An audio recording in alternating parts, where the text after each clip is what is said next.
Anyone who eats her pepper soup dies within days.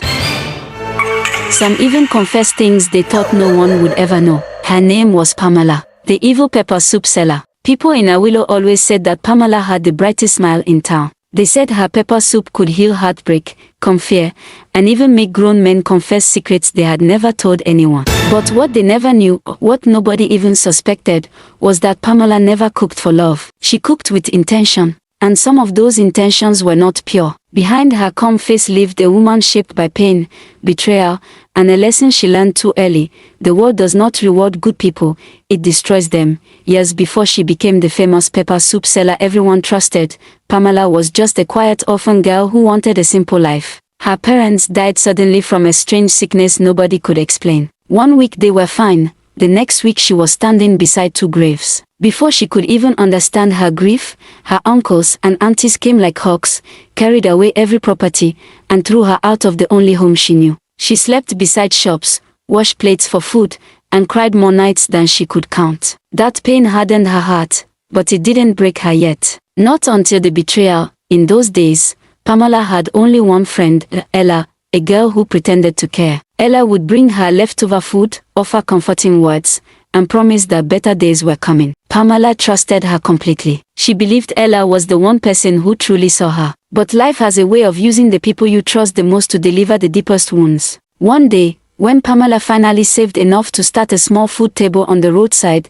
Ella offered to help her manage the money. Pamela was so happy she cried. She didn't know she was handing her dreams to a snake. Within weeks, Ella disappeared, along with every single coin Pamela had worked for. No goodbye, no apology, no shame. She simply left town with the money to start her own business elsewhere. That night, something shifted inside Pamela. It wasn't anger. It wasn't sadness. It was a cold understanding. Kindness was a weakness. Smiling was a weapon. Trust was foolishness. From that moment, she decided to wear her own mask, one even sharper than Ella's. After Pamela was betrayed by her friend Ella and left with nothing, she became desperate. She needed food, a job, anything that would help her survive. That was how she met an old man named Mr. Benson, a retired herbalist who lived alone at the edge of a willow. Many people avoided him because they thought he practiced strange things. But Pamela had nowhere else to go, so she worked for him, cleaning his compound and helping him cook herbs. Mr. Benson was strict, but he treated her better than her relatives ever did. One evening, he allowed her to watch him mix different roots and leaves. She was curious, so she asked questions. To her surprise, he answered them honestly. He told her which mixtures healed the body, and which mixtures could affect the mind. He warned her clearly, "Pamela, some herbs make the truth come out. Some weaken the body. These ones must never be used for anger or revenge." Pamela nodded, but inside her heart, those words stayed with her. She had been hurt too many times. She wanted to understand how power worked. A few weeks later, Mr. Benson fell ill. Before he died, he handed Pamela a small wooden box with different dried herbs inside. "These are for protection," he told her. "Use them wisely." Pamela promised. But when she opened the box later, she found a hidden notebook. Inside the notebook were clear instructions on how to make someone tell the truth, make someone feel weak, make someone dizzy, make someone confess hidden things, and even create mixtures that could cause slow sickness if used wrongly. At first, Pamela had no intention of using them, but life had a way of pushing her. She remembered Ella, who had stolen her money. She remembered her uncles, who had chased her away. She remembered every person who had ever taken advantage of her kindness. That night, she decided to test a very small mixture in a pot of pepper soup. Not to kill, not to harm, just a simple test. And it worked. The man who ate the soup began talking, too much, confessing private things he never intended to reveal. Pamela felt something stir inside her. Something new, something powerful. She told herself she would only use it on those who truly deserved it, but deep down, she knew the truth. This was only the beginning of a new Pamela. The Pamela the town would one day fear. After Mr. Benson died, Pamela stayed in his house for a few days to clean and pack his things.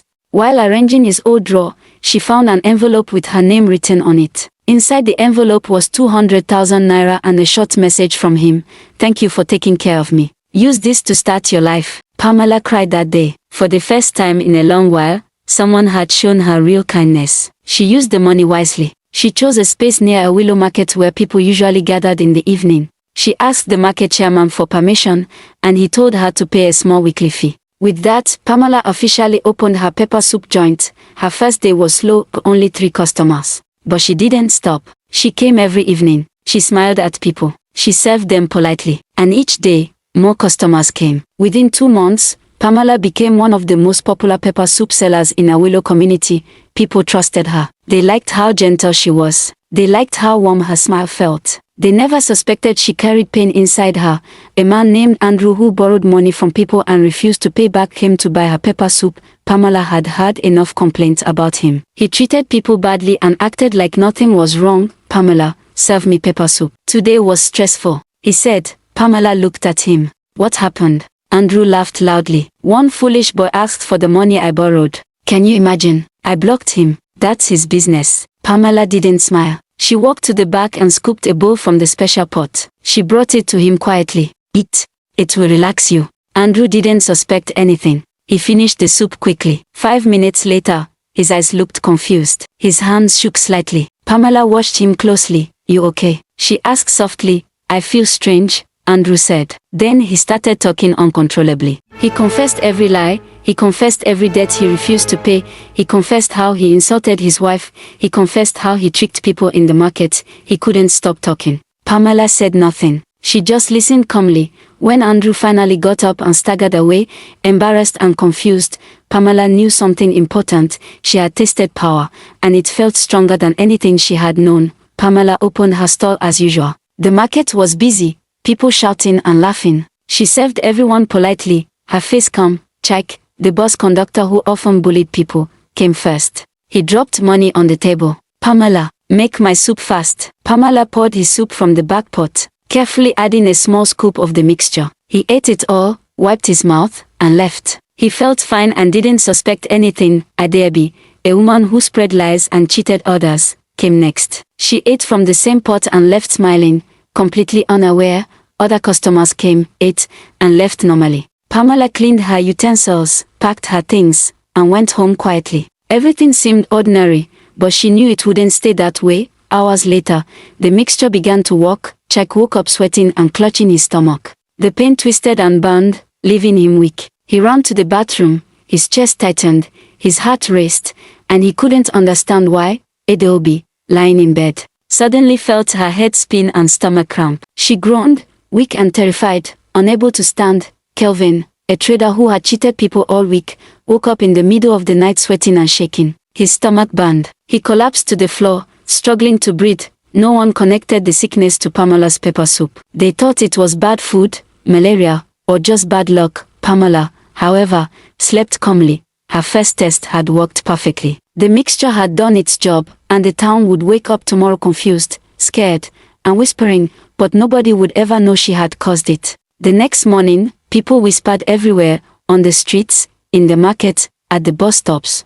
Chike had not returned to work. Adeabi's neighbor spoke about her sudden sickness. Nobody could explain what had happened. Something strange did happen for this town, one woman said, shaking her head. All these people fall sick at the same time. No bad food, another suggested. Or maybe witchcraft. Pamela walked through the market quietly, carrying her empty pot. She listened to the whispers, pretending to be like any other person. Inside, she smiled. Her soup had done exactly what she wanted. People were scared, confused, and looking for answers, and she was the one who controlled it. Her stall became busier than ever. Some people came out of curiosity, wanting to see why everyone was talking about her pepper soup. Others came because they liked the taste, unaware of the danger hidden in her special pot. By afternoon, Pamela had already decided on her next target. She noticed a man named Emeka, a trader known for cheating customers and lying to everyone. Pamela's eyes narrowed. She would prepare her special soup for him the next evening.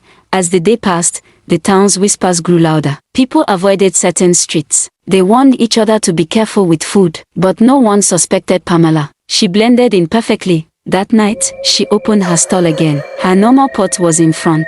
The back pot was ready, her fingers steady as she added the mixture. She served people politely, smiling. Everyone left as usual, none feeling anything strange at the time, but Pamela knew the truth. Hours later, when the town slept, her soup would strike again, and her power would grow. For the first time, Pamela felt unstoppable. She realized she could control who suffered and who stayed safe. People had no idea that the cheerful, polite pepper soup seller was slowly becoming something dark, dangerous, and feared. Pamela had spent the entire day quietly observing the market. Her eyes were sharp, scanning faces, listening to complaints and whispers. She no longer served everyone blindly, she chose her customers carefully, waiting for the people who deserved to face the consequences of their actions.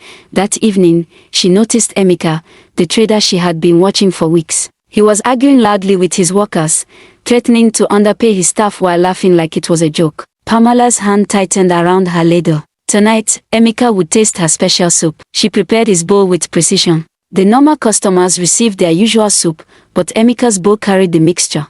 She watched him eat, smiling politely as he joked and bragged to nearby traders. By midnight, Pamela sat in her room, drinking water and listening to the quiet town. Hours passed, and then the first screams began. Emeka's wife ran into the street shouting, "Emeka! Emeka! What happened?" Neighbors came out. Emeka was on the floor, sweat running down his forehead. He vomited, gasped for air, and couldn't speak clearly. People panicked, unsure what was happening. Before anyone could say another word, Emeka was gone. He died. Just like that, news spread fast the next morning. People avoided the market. They whispered about strange sicknesses, bad luck, and even curses. Pamela walked through the streets like an ordinary seller. Nobody looked at her twice. Nobody suspected her. That night, as she prepared her pots, a thought crossed her mind: some people are too dangerous to let live. And I am the one who decides who suffers. Pamela stirred the mixture carefully, her eyes cold. The town had no idea how close they were to complete chaos, and how the woman behind the pepper soup was already planning her next move. Emeka's death scattered fear all over town. People gathered on the streets talking in anger, confusion, and frustration. Emeka had walked home normally after eating the pepper soup. He wasn't sick before. He wasn't old. Nobody could explain why he suddenly died in his room that night. The community had tolerated the strange sicknesses before, but the death was different. This time, they demanded answers. They went to the community leaders shouting, "Something is wrong in Awilo. People are falling sick. Now somebody has died. We must find out the cause." The elders met immediately. They sat under the big mango tree, discussing seriously. The tension in the town was too much. Finally, one elder suggested they visit a strong seer known for telling the truth. Without argument, they agreed. The seer lived in a small hut at the edge of a willow. The moment they entered, he opened his eyes slowly and said, "You did not come here by mistake. One of your own, a woman, is the reason for the calamity in your community." The elders were shocked. They asked him how to find the woman. The seer brought out a long brown stick and placed it on the ground. "This is called the stick of truth," he said. "Any guilty person who crosses it will fall and confess everything they have done." The elders agreed and carried the stick back to the market. They placed it near the center of the road where everyone usually passed. Pamela knew nothing about this. She was just walking to buy ingredients for her pepper soup. She held her basket and moved quickly, thinking about opening her store early. The moment her foot crossed the stick of truth, Pamela dropped to the ground immediately. Her basket fell. People screamed. Some ran. Some rushed forward. Pamela started talking uncontrollably. She confessed everything: the mixture, the herbs, the bitterness, the anger, the things she added to the pepper soup, and every single person she targeted. The whole market went silent. Nobody moved, nobody spoke. When she finished confessing, the elders came forward with anger in their eyes. They asked her one question: "Why did you do all this?" Pamela's eyes filled with tears. Her voice broke. She told them about losing her parents. She told them about the sickness that killed them. She told them how her uncles threw her out and sold everything her parents owned. She told them how she begged for help and nobody cared. She told them how bitterness grew inside her. Some people felt pity, some felt anger, some felt confused. The truth was finally out. But the consequences were just beginning. After Pamela confessed everything, the whole community gathered around her. People were shocked, angry, and confused. Some shouted that she was wicked. Others kept quiet, still trying to understand how someone who looked so calm could hide so much pain. The elders told everyone to stand back while they took Pamela to the meeting hall. They tied her hands and made her sit in the center of the room. The noise outside grew louder as people waited to hear what would happen to her. Inside the hall, the elders argued. One said, "She caused too much harm. A man is dead." Another replied, "Yes, but look at her life. She has suffered badly. She needs help, not death." A third elder said, "We must punish her, but we must also be wise." Pamela sat quietly, crying. This was the first time she truly faced the damage she had caused. She never wanted to kill anyone. She only wanted people to feel the pain she carried. But now she realized her anger had destroyed more than she expected. After a long discussion, the elders called her forward. The head elder looked at her and said gently, "Pamela, what you did was wrong. Very wrong. You hurt many people." Pamela nodded. "I am sorry," she whispered. "I didn't know how else to survive." The elder continued, "We will not kill you. We will not beat you, but you must face your actions. From today, your pepper soup business is closed. You will work for the community for 1 full year. You will clean the market, help the elders, and serve anyone who needs help." The crowd outside reacted in different ways. Some felt the punishment was too small. Others felt it was fair. But nobody argued. The decision was final. Pamela lowered her head. Losing her business felt like losing her life again. But she also felt something she had not felt in a long time, a small chance to change. As she was led outside, an old woman walked up to her and said softly, "Pain pushed you into darkness. Let this punishment bring you back into the light." For the first time, Pamela breathed deeply. Maybe, just maybe, this was her chance to start again. The next morning, Pamela was taken to the market square to begin her punishment. People gathered to watch. Some stared at her with anger. Others looked at her with pity. Pamela stood quietly, holding the broom they gave her. It felt strange. Yesterday she was a pepper soup seller. Today she was a community worker. She started sweeping slowly. At first, the market women whispered whenever she passed. Some moved their baskets away, as if she carried a curse. Pamela didn't say a word. She just swept, cleaned, and carried loads whenever she was asked. The first few days were the hardest. Children laughed at her. A few adults insulted her. Some customers she once served pointed at her and shook their heads in disappointment. Pamela felt the weight of her choices more clearly than ever, but she refused to complain. She accepted everything. After some weeks, people began to notice something strange. Pamela was changing. She greeted everyone softly. She apologized anytime she made a mistake. She helped even when nobody asked her to. Her eyes no longer looked hard or bitter. The anger that once filled her heart was slowly fading. One afternoon, an elderly woman carrying heavy firewood began to stagger. Without thinking, Pamela dropped what she was doing and ran to help her. She carried the wood all the way to the woman's house. The woman sat down and said quietly, "You have a good heart, my daughter. You just lost your way." Those words touched Pamela deeply. She cried that night for the first time in years. Not because of pain, but because someone finally saw the part of her she thought had died. As the months passed, people started greeting her normally again. A few even offered her food. Some market women allowed her to rest under their shade. Little by little, the community began to see she was truly changing. Her punishment was still not over, but something important was happening. Pamela was becoming human again. Not the bitter girl who wanted revenge, but a woman who was learning to heal. Her journey was not finished yet, but for the first time, she was walking forward, not backward. 1 year later, Pamela completed her punishment. The community gathered again to decide what would happen to her next. Everyone waited quietly while the leaders discussed. When Pamela stepped forward, she didn't shake. She didn't cry. She simply stood there, ready to accept whatever they decided. One of the leaders spoke plainly. "Pamela, you have caused pain. A man died. Many people suffered. But you have also shown real change this past year. We have watched you. We have tested you. And we have seen growth." Another leader added, "You will not be allowed to sell food again. But you will not be chased out. You will start a new life under supervision. We want you to move forward, not return to old habits." Pamela nodded. "I understand.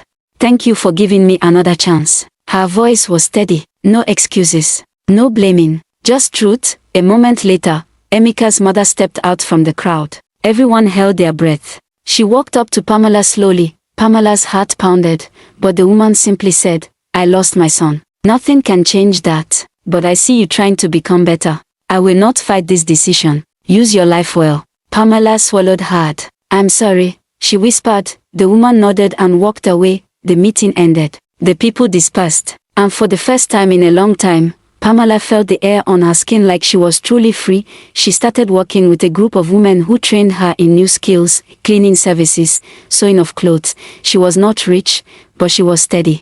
She had peace. She woke up every day with purpose. Sometimes she remembered the things she did. and the weight of it still hurt. But she didn't run from it. She used it as a reminder of where she never wanted to return. In the end, Pamela learned the simple truth: everyone can change, but change only lasts when you take responsibility and do the work. Pain can push people into darkness, but it is never an excuse to harm others. Every action has consequences, and no matter how far someone has fallen, true change begins the moment they choose honesty, responsibility, and a new path. Please give this video a like, drop your thoughts in the comments, and don't forget to subscribe for more interesting and powerful stories. See you in the next one.